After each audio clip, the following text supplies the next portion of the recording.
Всех рада приветствовать на моем канале, меня зовут Николь, и для тех, с кем мы еще не знакомы, весенний семестр 2022 года я провела в Южной Корее. Я училась по обмену в университете Кёнбук, это находится в городе Дэгу. Сегодня я бы хотела поподробнее рассказать про общежитие, в котором мы жили на протяжении всего этого периода. Не буду много разговаривать, поехали! Нас заселили в общежитие Чомсонгван, оно включает в себя 3 крыла и 9 этажей. Комнаты отличные, рассчитаны на двоих, со своей ванной. Сюда нужно вставить ключ, вот наши ключи. Так вот нажать, то включается свет. Вообще, в принципе, везде. Здесь у нас ванная комната. В принципе, норм. В общаге в Краснодаре похуже бывало. Тут какой-то, трон, вообще не понимаю, куча кнопок, ну слив это вот эта вот штука, а это я понятия не имею, что такое. Короче, все вот это дело надо будет мыть. Здесь вот шкафчики есть. Нормально пойдет. Дальше. Здесь вот шкафы. Раз, два, три створки, я не знаю. Здесь такое небольшое место для обуви. Вот. Столики. Мы тут раскидали свои вещи. Вот такие штуки. И кровать. Матрасы классные, мне нравится. Окно. Вид, кстати, классный. Жалюзи опускаются. Открывается окно, типа вот так оно закрыто. А вот так открыто. И его можно отодвинуть. Здесь сетка, но сетку тоже можно отодвинуть.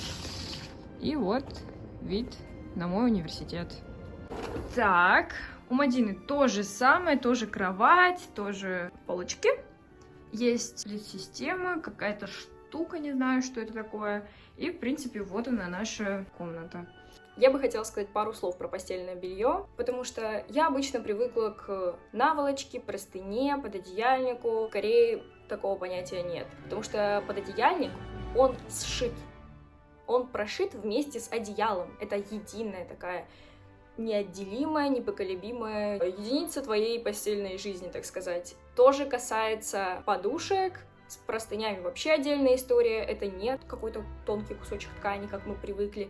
Это огромное, толстенькое такое прошитое полотно. Плотненькая такая простыня. Когда я приехала в Корею, я этого не знала. Это стало причиной такой интересной, маленькой, неловкой истории. Я заехала в гостевой дом, обнаружила подушку, одеяло у себя на кровати, но без постельного белья, и подумала так, что-то тут не так. Тут же написала хозяину гостевого дома, что постельное белье, и он тут же сказал: ой, извините, хорошо, мы сейчас принесем. Прибегает мальчик, приносит мне точно такой же комплект постельного белья, буквально такой же, такого же цвета, такой же прошивки, подушка, одеяло. И тогда я уже начала понимать, что что-то я туплю. Я написала всем своим друзьям, впоследствии они мне ответили, что да, такое вот постельное белье. Это я не знала этого. Заставила мальчика бегать по этажам. И потом так неловко ему было в глаза смотреть, когда он принес мне белье, а я сказала: нет, у меня есть. И он такой, типа, ты что, вообще? Пришлось повозиться с поиском постельного белья. В итоге вот такая вот огромная наволочка. Она достаточно плотная и, в принципе, прикольная. То есть она, с одной стороны, более тонкая, а с другой стороны она прошита чем-то изнутри, чем-то очень мягеньким, плотненьким. Подушку я нашла вот такую вот. Она как бы ортопедическая или вроде того. И она стоила 5000 вон. Ну, по нынешнему курсу это рублей 500, по старому где-то 350. Мне такая подушка нравится. Единственное, что наволочка для нее оказалась слишком большой, но это не проблема. Эта штука, вот эта вот штука, это что-то вроде простыни. Я уже говорила, что одеяло и простыни, в принципе, визуально очень похожи, потому что они прошитые и плотненькие. Это, собственно, стало причиной того, что в магазине я растерялась и купила вместо простыни тонкое одеяло. И несколько полотенец мы взяли. Одно банное большое и 2 маленьких. Ну, это чисто мой комплект, у Мадины точно такой же. Вот, матрасы здесь классные.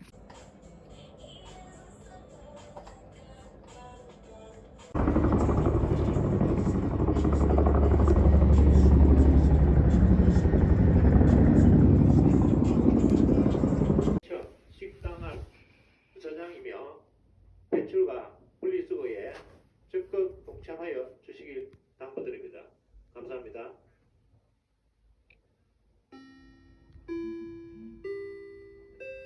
мы наконец-то помыли все в своей комнате. Идем немного покушать. Вот, здесь так много байкеров, и так много людей на велосипедах, так много людей на мотоциклах. И мы сейчас идем по кампусу. Тут, по-моему, это не наше общежитие немного дальше, мы его уже прошли. Говоря об общежитии, стоит упомянуть несколько интересных вещей. Во-первых, в общежитии есть система штрафных баллов. Если ты нарушаешь определенные правила, ты получаешь баллы. Слишком много баллов, тебя выселяют из общежития. Все, в принципе, понятно. Входили мы в общежитие по ключам, которые я показывала в начале, такие красненькие. Эти электронные ключи помогали нам открывать двери, включать свет в комнате в нашей, входить в само общежитие, прикладывая этот электронный ключ к определенному месту. Среди того, что нельзя было делать в общежитии, конечно же, есть такие вещи, как использовать огнеопасные предметы, курить и прочее. И помимо всего прочего, нельзя было заходить на мужской этаж, если ты девочка, и, соответственно, на женский этаж, если ты мальчик. Да, там были разделены этажи. Было несколько этажей общего пользования, такие как цокольный, первый и второй, потому что там расположен вход. А цокольный этаж, там тоже расположен вход, также там расположен магазин, машинки для печатания, почтовое отделение, выход с парковки там же, мусорки, также микроволновые печи, которыми все пользовались, столовая тоже расположена на цокольном этаже. Лифты точно так же были разделены на мужской и женский, соответственно, мне нельзя было заходить в мужской лифт, и даже если бы я туда зашла, я бы все равно не доехала до своего этажа, потому что он просто не работал. На самом деле, это разделение этажей иногда доходило до абсурда, потому что один раз я поднималась по лестнице с первого, получается, до своего 6-го этажа, и на лестнице встретила одного своего знакомого. Он выходил, получается, на 4-м мужском этаже. У нас завязался очень длительный разговор, и мы бы могли пройти по их коридору и сесть на лавочку. Там вот буквально в 2 метрах были сиденья. Но мы не могли этого сделать, потому что мне нельзя было заходить на его этаж, поэтому я стояла в лестничном пролете, а он непосредственно на своем этаже, и мы заканчивали разговор. Звучит абсурдно, но вот такие правила.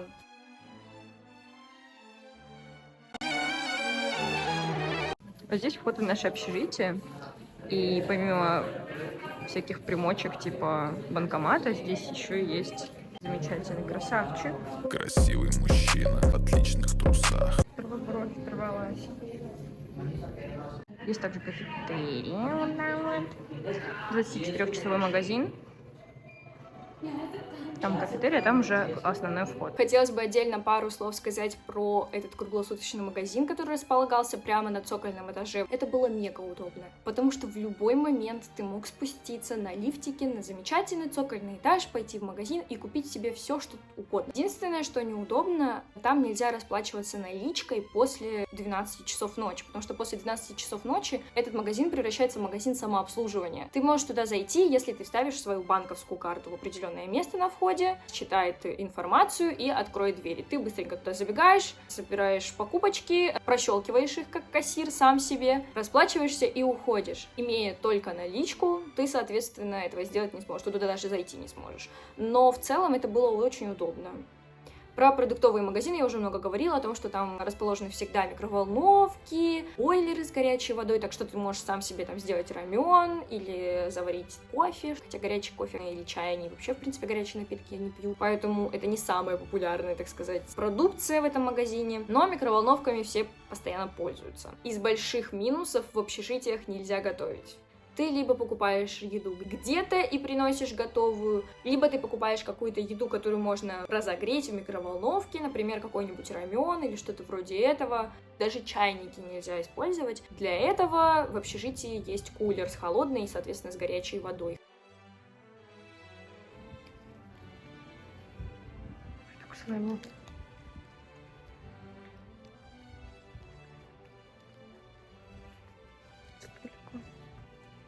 А здесь вот дверь открыта.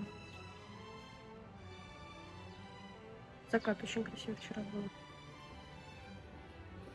Вид на мой университет, класс.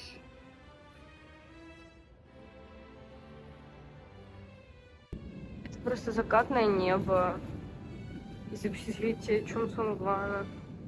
Как это красиво, я не могу. Безумство. Думаю, можно быть первым. Можно через стену. Потрясающе. Вау. Я не одна такая снимаю эту красоту.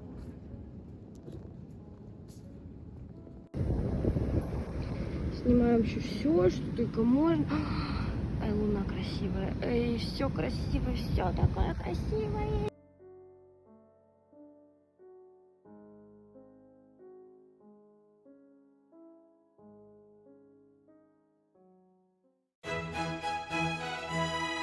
Небольшой анпекинг. Мы подавали на регистрационную карту документы, и мы ходили вместе с своим бади. Бади — это корейский студент, которого Кёнбук прикрепляет к 2 или 3 студентам по обмену для адаптации и помощи. И суть в том, что и ему, и нам давали подарочки. Можно было выбрать между вот этим вот беленьким шопером и 2 разными черненькими. Они все очень милые были. Он полон всякой ерунды. Для начала я вытащу свою папку, которую я уже туда успела запихнуть, потому что было удобно. И всем давали худи. Вот такие классные зелененькие худи. Я взяла М-ку, потому что я боялась, что S-ка будет маленькой. Но походу можно было брать и S-ку, потому что она в принципе норм. Здесь вот Кёнбук National University. Сзади ничего нет, но она прикольная. Unpacking идет дальше. Ну, во-первых, начнем с того, что... Блин, ну обалдеть, какая классная штука. Тут вот специальный лейбл Кинью, и она как бы с донышком, то есть не просто шопер. Вот. Лот номер 1, лот номер 2, Кёнбук National University. На фоне университета. Снимет так, будто я главное здание держу. Вот, кстати, офис, в котором мы подавали документы на нашу регистрационную карту, это вот он, отсюда виден, тут зелененький, красивенький. И я была внутри, там очень большая, прикольная люстра. Но я не помню, сфотографировала ли я ее. Я это потом сниму, когда буду забирать загранпаспорт. Вот, надеюсь, все пройдет удачно. И мне ее дадут. Какая-то штука, не знаю, что это. Это календарик. Ребята, это календарик. Боже, как здесь красиво зимой. Весной, говорят, тоже классно. То должен быть огромный фонтан где-то вот с этой стороны. Мы на него потом посмотрим, когда он начнет работать. А еще я, кстати, ходила в библиотеку. Там очень круто. Ну ладно, календарь рассмотрим попозже. Какая-то брошюра. Здесь много всего написано. В принципе, все документы, которые нам высылали, но просто в печатном виде и с красивой обложечкой. И едем дальше. Обалдеть, какое огромное количество масочек. Просто, ну, масочки такие, в смысле, не для лица, а для лица. 10 штучек. Какие-то штучки. Это, наверное, курица. Но я могу ошибаться. Я посмотрю потом состав. Это карта университета. Ну, вообще, да, она у нас тоже была в электронном формате. Но ей не очень удобно пользоваться, потому что на телефоне она не открывается полностью. Тут есть контактные телефоны и все такое. В общем, классная штука. Какая-то сладость. То, что санитайзер. Да, это санитайзер, как я люблю. Вообще здесь таких не видела, и это очень здорово, что здесь такой продается. И последний лот. Это еще сладости, прикольные такие, похожие на чокопай, но только с клубникой и без шоколада. В общем, да. Вот такая вот история. Подводя итог, хочется сказать, что это вся информация про общежитие, которой я бы хотела с вами поделиться. У меня осталось очень большое количество материалов по самому кампусу, по библиотеке, по центральному парку. Но об этом я бы хотела вам рассказать уже в следующем видео, так как оно будет достаточно объемным. Спасибо большое за внимание. Если у вас есть какие-то вопросы, обязательно задавайте их в комментарии. Буду рада любой поддержке. Спасибо, что посмотрели.